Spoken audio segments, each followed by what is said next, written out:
एक आदमी गलती से अचार के जार में गिर गया। उसने मदद के लिए पुकारने का इंतजार भी नहीं किया था कि एक कर्मचारी ने तुरंत जार का ढक्कन बंद कर दिया और पूरी फैक्ट्री हमेशा के लिए सील हो गई। इस तरह वो आदमी 100 साल तक अचार के जार में बंद रहा। उसे लगा कि वो राख में बदल चुका होगा।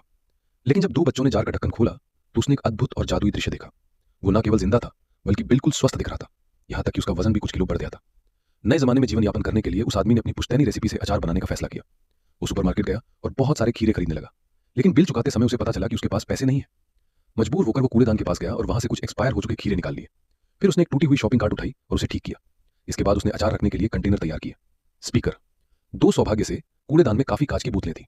उसने सैकड़ों बोतलें उठाई और उन्हें अच्छी तरह से जमा दिया। फिर उसने हर जार में मुफ्त का नमक डाला और तभी जोरदार आवाज सुनाई दी। बारिश का पानी भी जार में भर दिया गया। स्पीकर एक इस तरह एक बोतल स्वस्थ और स्वादिष्ट खीरे का अचार तैयार हो गया। फिर वह आदमी गाड़ी धकेलते हुए एक ठेला लगाकर बैठ गया।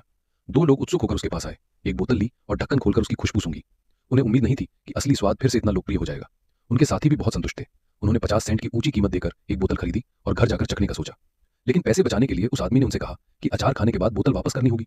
यह सुनकर युवक जोर से हंस पड़ा और घर जाकर इस मजेदार बात को इंटरनेट पर पोस्ट कर दिया। स्पीकर दो अचानक उस आदमी का ठेला बहुत लोकप्रिय हो गया।